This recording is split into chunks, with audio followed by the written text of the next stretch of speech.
Hey everybody, welcome to the channel. This is camping chair with Lalo, and this is the camping chair right here. So I'm gonna be taking this camping chair with me whether I'm fishing or doing anything else.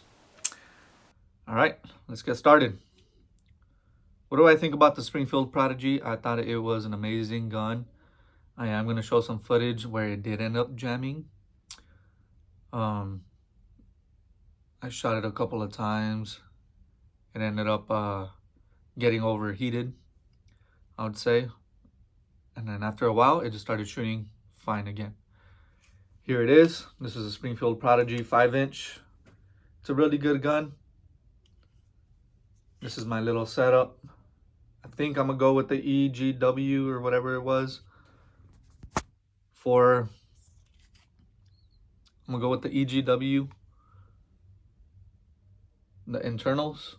That way you guys can see a little bit clearer on this camera and maybe up on this camera.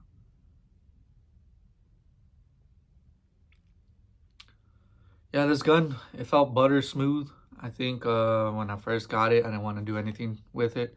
I really wanted to just go out there, start shooting it. That way I couldn't lie to you guys. I did have, like I said, a couple of malfunctions with this. But I think it had to do with the magazines as well. Or I just way overheated my gun. I don't know yet. But I do need to clean it. I haven't cleaned it. You guys should let me know if you guys want any requests on what I should do with this. That way I know if it was just for me to clean it or if I need to send it back into SpringField and let them smooth things out, because then maybe they're going to choose to take over and then do the 1,000 round shots for me, which I'd rather do myself if that's the way they polish the gun. But if they actually polish it perfect, then I'd rather do it where I just send it to them. It does fit nice, and I have small hands. Fits nice in my hands. I do need a little bit different of grip. I am not used to this gun for the grip. I am more used to Glock style of guns. So when I'm shooting this, it took me a little while to get used to. Now the trigger on this, the trigger was very, very nice of a trigger. I have not shot one like this before, so I can't compare it to the staccato. I can't compare it to anything else. Although my friend Dooley, he does have a staccato. He has a staccato XC, I believe. And I might go out with him and compare these two guns later on in the channel. But that way you guys let me know. Now, you guys saw the gun is clear. I'm gonna check one more time. Gun is clear. And check one more time. There's nothing in the chamber. So I'm gonna go ahead and press that trigger in the safe direction. So I'm just gonna press it down.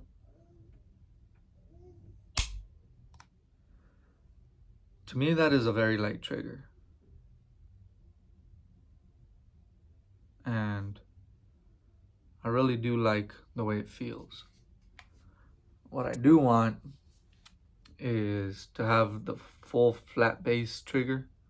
Again, but this channel is mainly going to be either about me showing you guns that I got, or me shooting guns, or it's also going to be about me with one of my friends. It's going to be more like a podcast, but if I don't have my friends, I'm just going to talk about guns that I do have, like this one.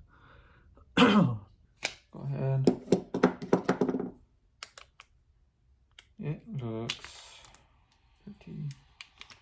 pretty chitty. Looks about like this, for those wondering. Can you scoot it up forward? Yes, you can scoot it forward, but my fingers do not touch. Or kind of, that's actually not that bad. That's how that looks. If you want to flush. Actually, you can actually use your thumb. Turn that on. All right.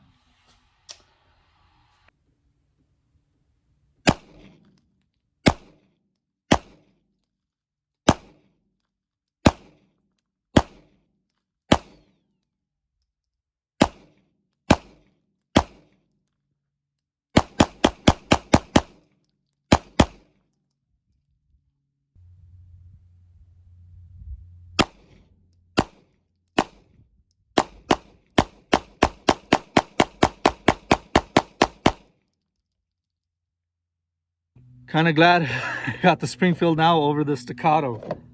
Don't ask me why. Because I'm a cheap ass, that's why. 10-yard line. We're gonna go headshots.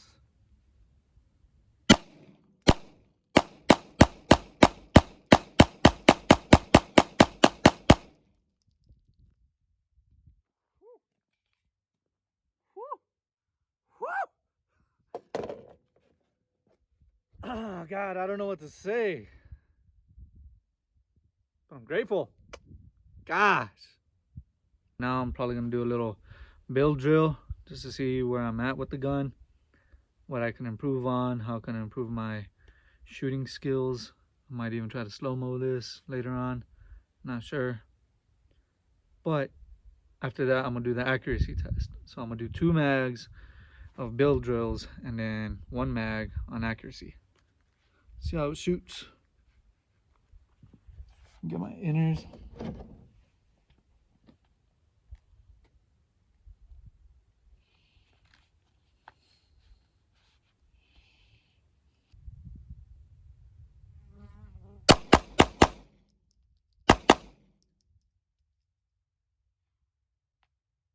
First stovepipe.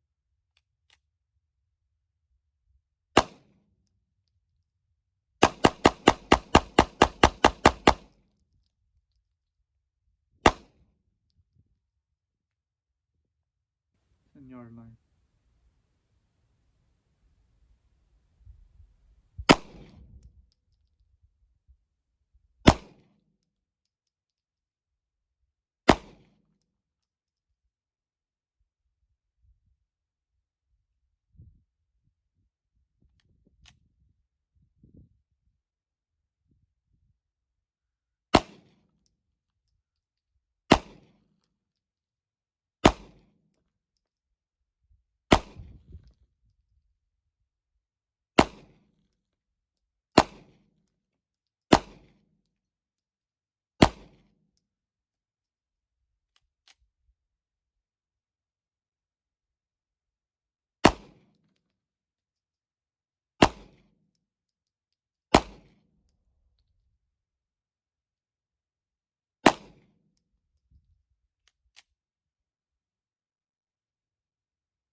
It's empty.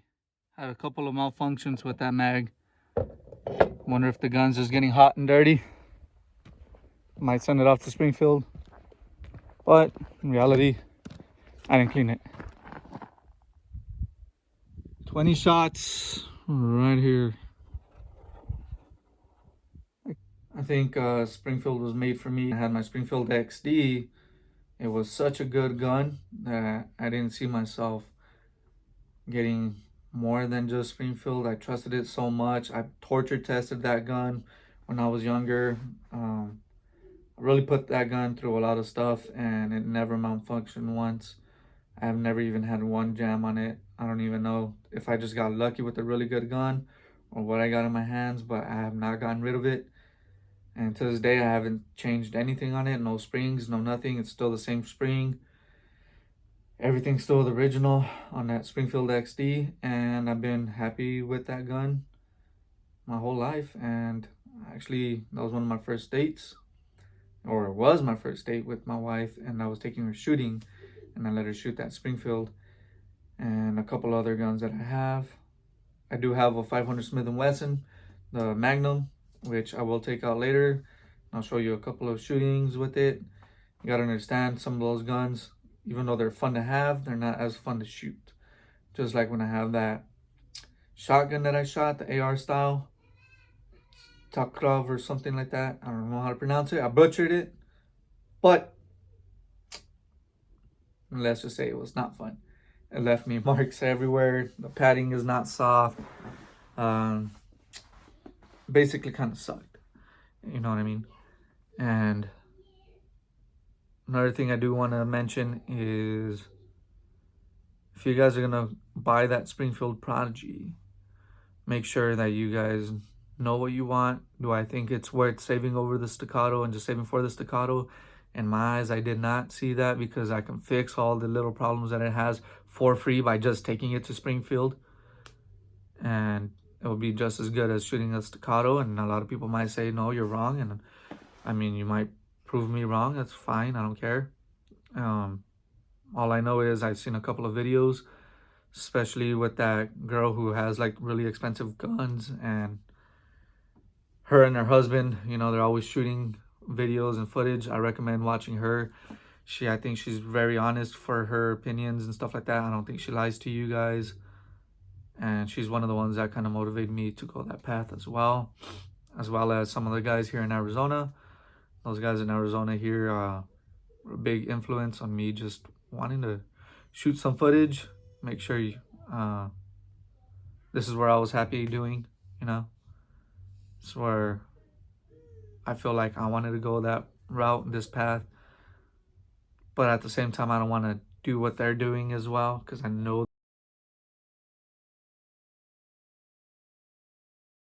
So I know they have their own route,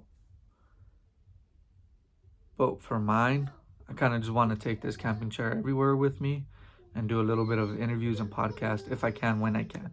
It's not going to be guaranteed every time, but at least I'm going to have something a little bit different, but still go shooting, still go fishing, still go camping, still be here at the house interviewing maybe my wife. I gotta go. Baby's crying. Well, I'm gonna take a break because I do gotta check what they told asked.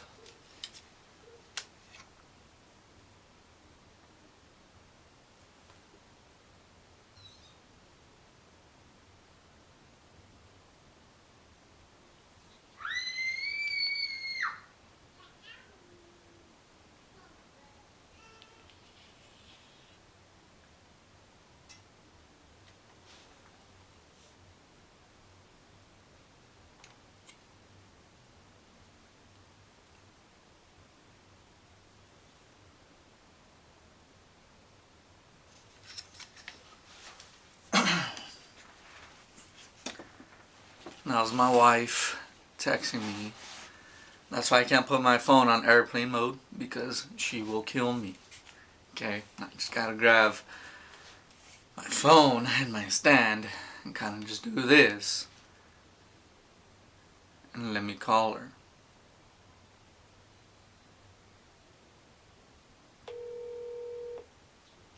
Then I know. Wait, is the camera over here or over here?